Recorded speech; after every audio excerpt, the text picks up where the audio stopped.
Hello my dear friends, welcome to your channel. Friends, आज हम 10th class का subject math का PSCB की तरफ से भेजा गया मॉडल टेस्ट पेपर 2023 सॉल्व करने वाले हैं। ओके फ्रेंड्स, इस सैम्पल पेपर को हमने पार्ट बाई पार्ट सॉल्व किया हुआ है। पार्ट नंबर 1 की वीडियो हमने बनाकर कंप्लीट कर ली है और उसे अपलोड भी करके रखा हुआ है। ओके फ्रेंड्स, उसका लिंक हमने डिस्क्रिप्शन बॉक्स में दे रखा है। आज हम इस वीडियो में पार्ट नंबर बी के सभी क्वेश्चन को करेंगे। ओके फ्रेंड्स, वीडियो अच्छी लगी हो तो लाइक जरूर करना है। ओके फ्रेंड्स, और अपने फ्रेंड सर्कल में जरूर सर्कुलेट कर देना। चलिए पार्ट नंबर बी को स्टार्ट करते हैं। पार्ट नंबर बी हमारा यहाँ से स्टार्ट होता है। ये हमारा 1 मार्क्स के क्वेश्चन थे जो कि हमने सॉल्व कर लिए हैं। ये रहा फाइनली पार्ट नंबर बी जिसे आज हमें सॉल्व करना है। पार्ट नंबर बी हमारा 2 मार्क्स का है। ओके फ्रेंड्स, चलिए लेट्स स्टार्ट करते हैं वीडियो को। इसमें जो सबसे पहला क्वेश्चन बोला गया हमें कहा गया है find the HCF and LCM of 96 and 404। Okay friends, by the prime factorise method. Okay friends, एक बात क्लियर करते हैं, ये जो सैम्पल पेपर है पंजाब स्कूल एजुकेशन बोर्ड की तरफ से ही प्रोवाइड किया गया है। इसे आप वहाँ पर पंजाब स्कूल एजुकेशन बोर्ड की ऑफिशियल वेबसाइट पर पंजाबी मीडियम में देखेंगे। हमने इसे एडिट करके इंग्लिश मीडियम में कन्वर्ट कर लिया है। ओके फ्रेंड्स, इसलिए अपने फ्रेंड सर्कल को जरूर सर्कुलेट कर देना, उन्हें भी ये वीडियो सेंड कर दीजिएगा। चलिए स्टार्ट करते हैं। सबसे पहले हमें क्या करना है, 96 का हमें क्या करना है, प्राइम फैक्टराइज करना है। तो 96 का प्राइम फैक्टराइज इस अकॉर्डिंग होगा 2 के टेबल से। आई होप ये प्राइम फैक्टराइज आपको आता ही होगा। 404 का प्राइम फैक्टराइज कैसे होगा, यहाँ पर देखिए। सबसे पहले 2 से होगा, फिर 2 से, फिर फाइनली आएगा 101। 101 के टेबल से ही जाएगा। ओके फ्रेंड्स, फिर हमें क्या करना है, इनका एचसीएफ निकालना है। तो हमने क्या किया, लिखा फैक्टर ऑफ 96। क्या क्या फैक्टर है, ये रहे इनके फैक्टर, इनको फैक्टर्स कहते हैं। हम यहाँ लिखेंगे 2 into 2 into 2 into 2 into 2 into और ये फाइनली 3। फिर फैक्टर ऑफ 404, ये रहा 2 2 और 101। तो हमने यहाँ लिख दिया 2 2 और 101। अब हम क्या करेंगे, इनमें से कॉमन निकालेंगे। तो देखिए, चलिए कॉमन निकालते हैं। तो हम लिखेंगे एचसीएफ ऑफ 96 एंड 404। तो जो दोनों में कॉमन है हमने उसी का यूज़ करना है। आइए कॉमन देखते हैं कौन कौन से कॉमन है हमारे पास। तो सबसे पहले देखिए ना, ये रहा हमारे पास 2 कॉमन है और ये वाला 2 कॉमन है। इसके अलावा और कोई भी कॉमन टर्म नहीं है। तो हम इन्हीं दोनों को नीचे लिखेंगे, एक लिखेंगे इन दोनों में से, इन दोनों में से भी एक लिखेंगे। मल्टीप्लाई करने कितना आएगा, 4। तो फाइनली एचसीएफ क्या आ गया, 4। इन दोनों का 96 और 404 का एचसीएफ आ गया हमारे पास 4। अब हम एलसीएम निकालेंगे। तो देखिए, आपने जो एलसीएम निकाला हुआ है कैसे निकालते हैं, स्कूलों में हमें इस अकॉर्डिंग सिखाया जाता है। देखिए ना कि जो कॉमन टर्म है हमने यहाँ लिख देना है और जो बाकी जब टर्म बची है उसको हमने यहाँ पर मल्टीपल करके लिखना है।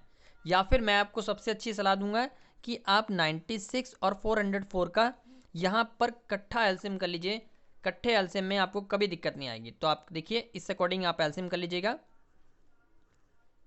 तो जब एलसीएम कर लेंगे तो आपके पास कुछ इस तरह का डिजिट आएगा। इन सभी को मल्टीप्लाई करेंगे आपस में तो हमारे पास रिजल्टन आएगा 9696। ओके फ्रेंड्स, अगर आप ये नहीं करना चाहते हैं तो इन दोनों में से ही कॉमन निकलेगा। कैसे निकलेगा, कॉमन भी निकलेगा और साथ में हमें सारे डिजिट्स को लिखना भी है। कैसे कैसे लिखेंगे, चलिए मैं लिख के दिखाता हूँ। ओके फ्रेंड्स, देखते हैं। चलिए, अगर आप ये चीज़ नहीं निकाल रहे हैं तो कैसे करेंगे, हम लिखेंगे एचसीएफ ऑफ 96 एंड 404। देखिए ध्यान से, जो कॉमन है उसको हमने लिख देना है, इन दोनों से भी एक लिखना है। ऊपर वाली टर्म में जितनी बच गई है सारी की सारी उठा के लिख देना है यहाँ पर। 2 इंटू 2 इंटू 2 इंटू 2, 2 बार, 3 बार और ये 3। और फाइनली नीचे में क्या बचा है, 101। अब हम क्या करेंगे, इन सभी को मल्टीप्लाई करेंगे आपस में। अगर इसको देखिए तो यही सब टर्म बन रखी है। 2 हमारा कितनी बार है, 1 2 3 4 5, 5 बार, 1 2 3 4 5 और 3 फिर 101। कितना आएगा, 9696। ओके फ्रेंड्स, आप मल्टीप्लाई करके देख लीजिएगा। आई होप ये क्वेश्चन आपको क्लियर हो गया होगा। चलिए अगला क्वेश्चन करते हैं, क्वेश्चन नंबर 5। क्वेश्चन नंबर 5 में हमसे क्या कहा हुआ है, हमें कहा गया है find the quadratic equation, find the quadratic polynomial of the sum of product of whose 0 is 3 -3 and 2। हमें कहा गया है सम ऑफ और प्रोडक्ट ऑफ, हमें दे रखा है -2 और 2 दे रखा है। तो हमें क्या करना है, इसका इक्वेशन ऑफ पॉलिनोमियल चाहिए। Okay friends, quadratic equation of polynomial. सबसे पहले हम क्या करेंगे, जो आपने स्कूलों में कैसे पढ़ा हुआ है, चलिए आइए मैं इसको पढ़ाता हूँ, फिर आपको मैं इसका शॉर्टकट भी सिखाऊंगा। हम लिखेंगे sum of zero, sum of zero क्या है -3, और लिखेंगे प्रोडक्ट ऑफ जीरो क्या है 2। अब हम क्या करेंगे, सम ऑफ जीरो निकालेंगे। सम ऑफ जीरो क्या होता है -b/a, और सम ऑफ जीरो की वैल्यू क्या दे रखी थी -3, तो हमने यहाँ पर -3 भर लिया।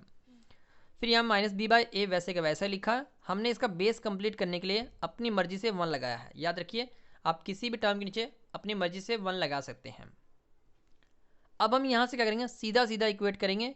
यहाँ से a की वैल्यू 1 आ जाएगी, इस बॉक्स में लिख देंगे, और ऊपर से कट करेंगे। देखिए जरा, माइनस और माइनस कैंसिल हो जाएगा, तो b = 3, तो b = 3 आ जाएगा।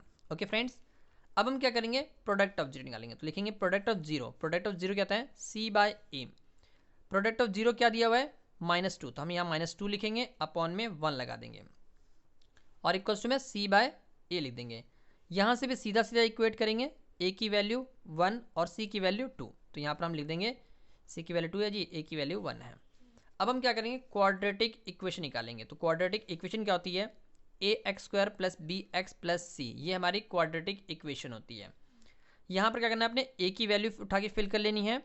a की वैल्यू कितनी है 1, x² वैसे के वैसे ही प्लस लगाया। b की वैल्यू कितनी है 3, हमने 3 लिख दिया, साथ में x लगा दिया। c की वैल्यू कितनी है, वो हमारी 2 है, तो हमने 2 लिख लिया। फाइनली आप यहाँ 1 लिखो या ना लिखो, बात एक ही है। x² या 1x², बात एक ही है, तो हमने यहाँ लिखेंगे x² 3x + 2। फाइनली यही हमारी क्वाड्रेटिक इक्वेशन है जो हमें चाहिए थी। ओके फ्रेंड्स, आई होप आपने इसी अकॉर्डिंग स्कूलों में अपनी स्टडी की हुई है। मैं इसका एक शॉर्टकट तरीका भी दिखाता हूँ आपने कैसे करना है इसको। चलिए हम उसके लिए क्या करेंगे, देखिए ये हमने एक हमारे पास शॉर्टकट तरीका भी है, ये भी काफ़ी हद तक बहुत कारगर है। कैसे करना है, हम लिखेंगे सबसे पहले सम ऑफ जीरो क्या है हमारे पास -3, जो कि दिया हुआ था। सम ऑफ जीरो क्या होता है अल्फा प्लस बीटा, ये तो आपको बिल्कुल पता ही होगा। सम ऑफ जीरो होता है हमारा अल्फा प्लस बीटा, वो -3 ले देंगे हम। अब प्रोडक्ट ऑफ जीरो क्या दिया हुआ था 2 दिया हुआ था। फिर प्रोडक्ट ऑफ जीरो क्या होता है alpha into beta. Okay friends, equals to में 2।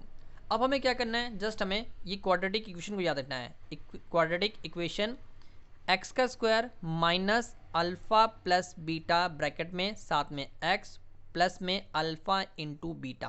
ओके फ्रेंड्स, अब हमें कहना है x² वैसे के वैसे लिखना है, माइनस लिखा, अल्फा प्लस बीटा की वैल्यू कितनी है वो देखिए हमने यहाँ लिखा हुआ है -3, तो हम यहाँ ब्रैकेट लगाकर -3 लिख लेंगे। फिर x लगा देंगे, फिर प्लस लगाएंगे, अल्फा इंटू बीटा कितना है तो 2 है, तो हम यहाँ 2 फिल कर लेंगे। अब ये ब्रैकेट खोलेगी तो क्या हो जाएगा 3 हमारा प्लस का हो जाएगा। फाइनली क्या हो जाएगा x² 3x + 2, यही हमारा आंसर आ जाएगा। देखिए इस इक्वेशन से भी आंसर हमारा आ रहा है। देखिए दोनों ही फॉर्मूले बहुत ज़बरदस्त हैं, जो आपको अच्छा लगे आप उसे अटैम्प्ट कर सकते हैं। ओके फ्रेंड्स, इस फार्मूले से आप सीनियर क्लास में आकर पढ़ने वाले हैं, और ये फार्मूला आपको 10th तक ही कारीगर होगा। ये काफ़ी अच्छा फार्मूला है, आप इसको भी जरूर फॉलो करने की कोशिश कीजिएगा। चलिए आई होप आपको क्लियर हो गया होगा। नेक्स्ट क्वेश्चन करते हैं, क्वेश्चन नंबर 6। क्वेश्चन नंबर 6 में क्या है हमारे पास बोला गया, find out whether the line 9x + 3y + 12 = 0, 18x + 6y + 24 = 0 intersect at point and parallel और कॉन्सिडेंट। हमें कहा गया है दो लाइनें दे रखी हैं, ये पहली लाइन दे रखी है और ये दूसरी लाइन। हमें कहा गया क्या ये इंटरसेक्ट कर रही है या पैरेलल है या कंसिस्टेंट है। चलिए ये सॉल्व करते हैं। तो सबसे पहले हम क्या करेंगे, अपनी इक्वेशन को यहाँ लिख लेंगे। इक्वेशन नंबर 1 है ये हमारी, तो चलिए हम इसको लेते हैं इक्वेशन नंबर 1। ये हमारी इक्वेशन नंबर 2 है, इसको लेते हैं इक्वेशन नंबर 2। ओके फ्रेंड्स, अब हमें इंटरसेक्ट पैरेलल या कॉन्सिडेंट बनाना है, तो हम क्या करेंगे इसको कंपेयर करेंगे। ये हमारा a1, नीचे वाला हमारा a2, तो हमें लिखेंगे a1/a2। क्या लिखेंगे 9/18।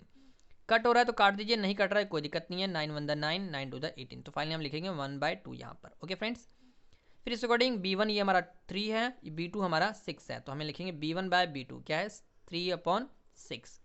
ये भी कट हो रहा है, चलिए काटते हैं इसको भी, कितना आएगा 1/2। अब हम क्या करेंगे c1/c2, ये हमारा c1 है, ये हमारा c2 है, तो हम अपॉन में लिखेंगे c1 हमारा 12 और c2 हमारा 24। इसको भी कट करते हैं, कितना आएगा 1/2, तो फाइनली ये भी 1/2।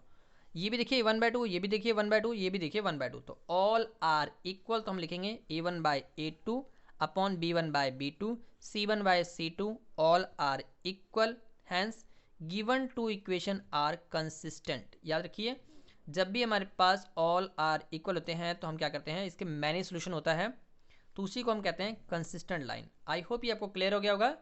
चलिए अगला क्वेश्चन करते हैं, क्वेश्चन नंबर 7। क्वेश्चन नंबर 7 में हमें क्या कहा हुआ है, हमें कहा गया है find the given figure in the given figure D E parallel to B C find E C.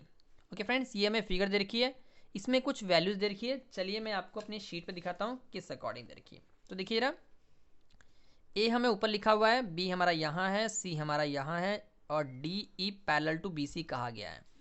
Okay friends, और हमें ए से लेकर डी की वैल्यू 1.5 सेंटीमीटर दिया गया है और डी से लेकर बी तक हमें 3 सेंटीमीटर दिया गया है। ए से लेकर ई हमारा 1 सेंटीमीटर दिया है और ई से लेकर जो सी से लेकर ई है ये हमें एक्स है, यही हमें फाइंड आउट करना है। ओके फ्रेंड्स, तो हम सारी मेजरमेंट को इस अकॉर्डिंग लिख लेंगे और फिर क्या लिखेंगे, ये खास लाइन लिखेगा in triangle A B C in which D E parallel to B C. Okay friends, फिर हम क्या लिखेंगे, जब कोई भी ट्राइंगल में हमारे पास ये D E parallel to B C है, इट मीन्स ये पैरेलल दे रखा हो ट्राइंगल में, तो क्या होता है बीपीटी थ्योरम में अप्लाई होती है।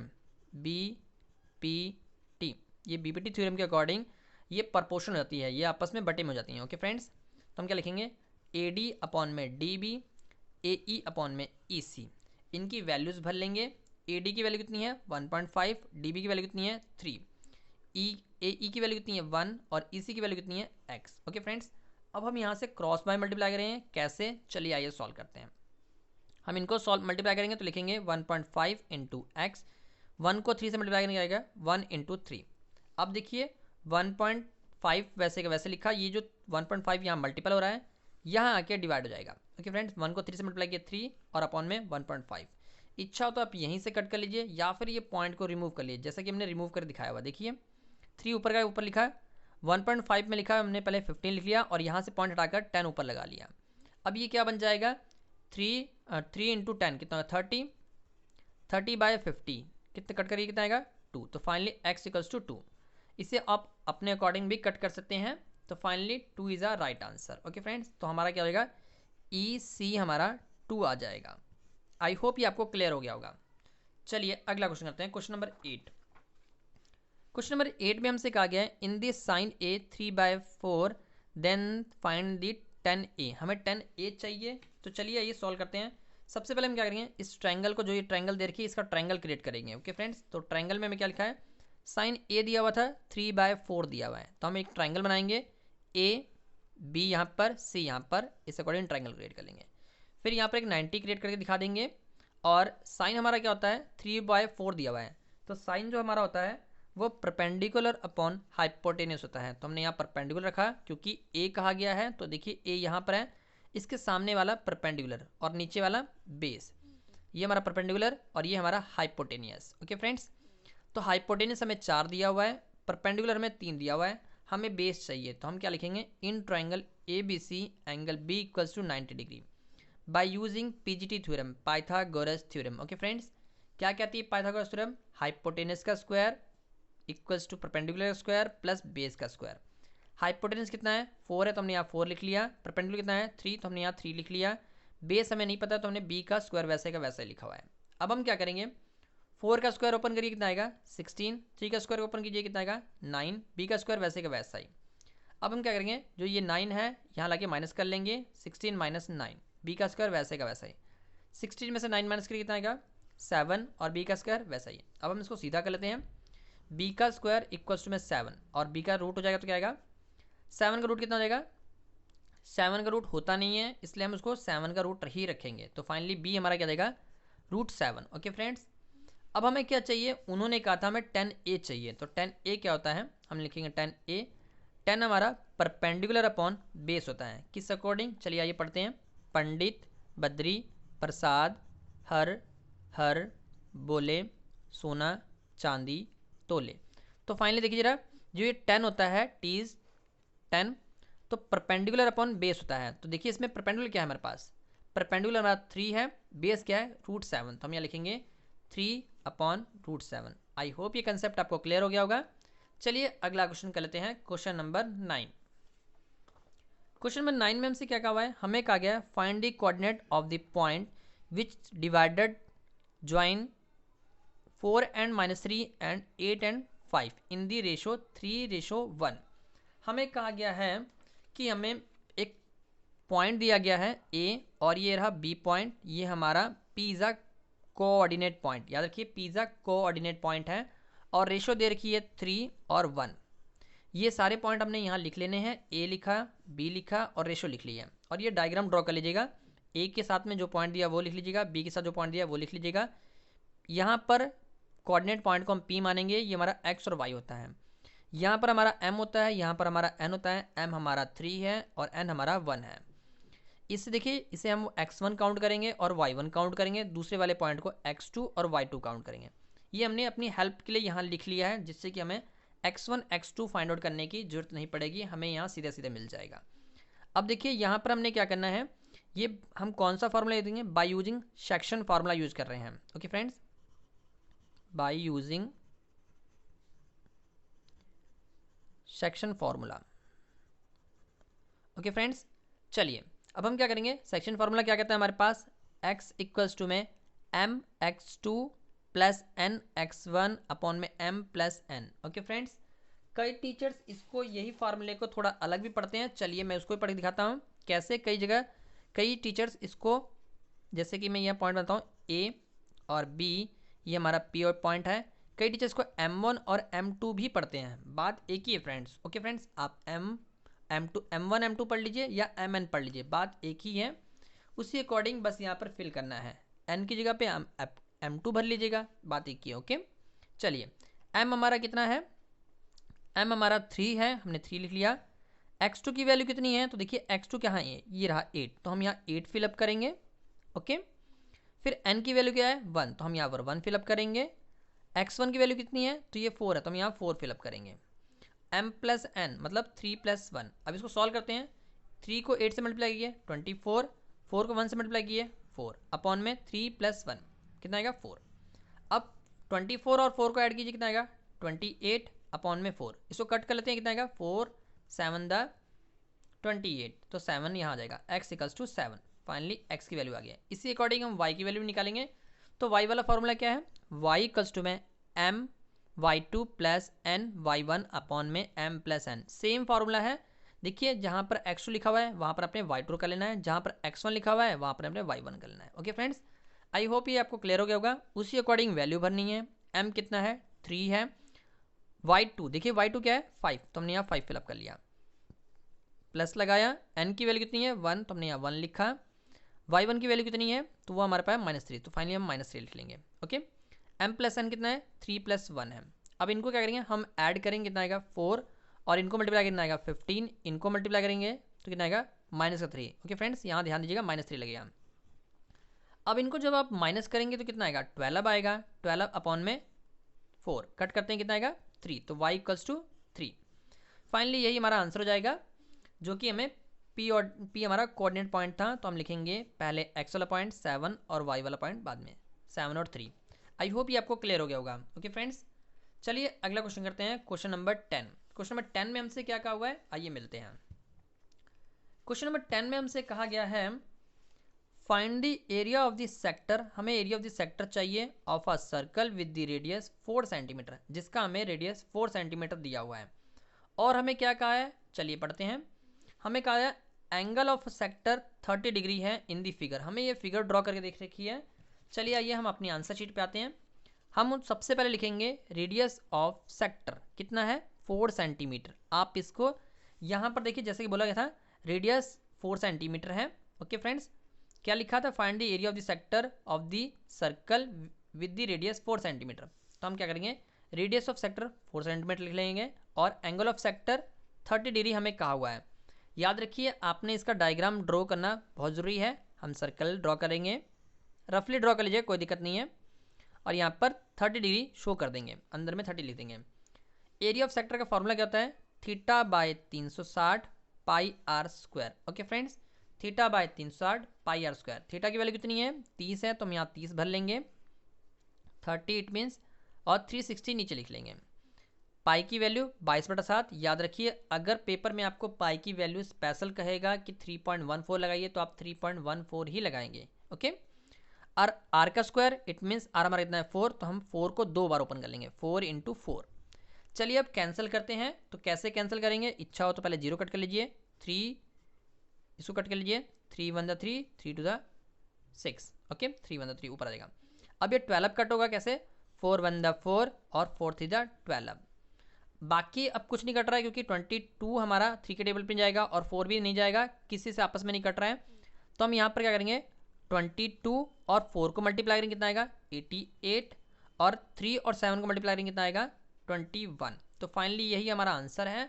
आई होप ये आंसर भी आपको क्लियर हो गया होगा। ओके फ्रेंड्स, चलिए तो ये एक बात ध्यान दीजिएगा, लास्ट में जरूर लिखिएगा एरिया ऑफ सेक्टर 88/21 सेंटीमीटर का स्क्वायर लगाना बहुत ज़रूरी है। ओके फ्रेंड्स, क्योंकि हमारा एरिया फाइंड हुआ है, एरिया में हम हमेशा स्क्वायर अप्लाई करते हैं। अगर मीटर दिया हो तो मीटर का स्क्वायर, सेंटीमीटर दिया हो तो सेंटीमीटर का square.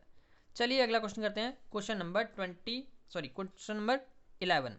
Okay friends, question number 11 में हमसे क्या कहा हुआ है, हमें कहा गया है a children have a dice, एक बच्चे के पास डाइस है, डाइस इट मीन्स लूडो की गीटी है, हुज 6 फेसेस, जिसके 6 फेस हैं, show on the letter as given below. हमें कहा गया है उस लूडो की गीटी पर जैसे 1 2 3 4 लिखा होता है, उस पर हमें A B C D E और A लिखा हुआ है। क्या कहा गया है, the dice is throw once, एक डाइस को एक बार फेंका गया है। What is the probability getting a प्राप्त करना है और डी भी फाइंड करना है। दोनों ही केस दिए गए हैं, याद रखिएगा, भूलिएगा मत, ये में ए निकालने को बोला गया और डी निकालने को भी बोला गया है। चलिए हम अपनी आंसर शीट पे आते हैं। सबसे पहले हम क्या करेंगे, इन बॉक्सेस को यहाँ ड्रॉ कर लेंगे, A B C D E और A। अब बात आती है कि हमें फाइंड क्या करना है, जो हमें फाइंड करना है हम उसी को सीधा पकड़ेंगे। क्या फाइंड करना है, A। तो हम सबसे पहले लिखेंगे नंबर ऑफ ए कितनी बार है हमारे पास, एक यहाँ पर है और एक यहाँ पर है, तो A कितनी बार हो गया 2 बार। टोटल नंबर या टोटल अल्फ़ाबेट, ओके फ्रेंड्स, तो हमने यहाँ लिखा टोटल नंबर, आप टोटल अल्फ़ाबेट भी लिख सकते हैं, कितने वो 6 हैं। अब हम क्या लिखेंगे, हमें पहला पॉइंट फाइंड करना था probability getting A.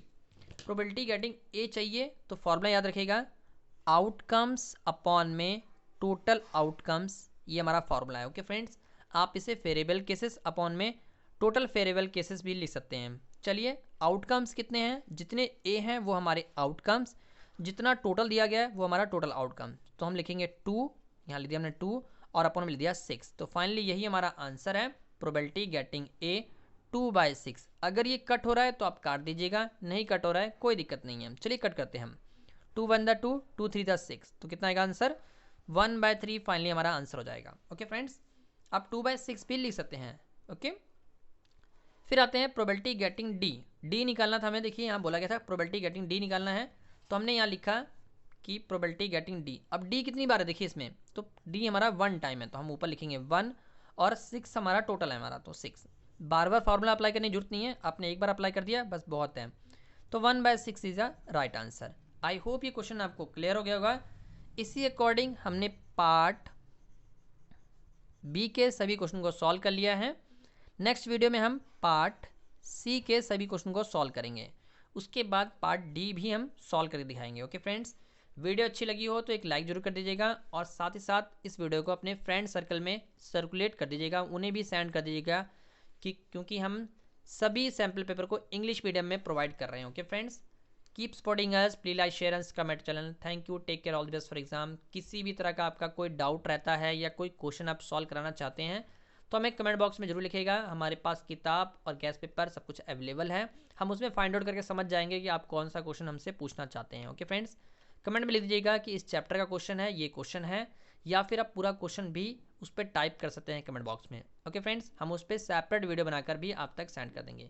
Keep supporting us, please like share and comment channel. Thank you, take care, all the best for exam.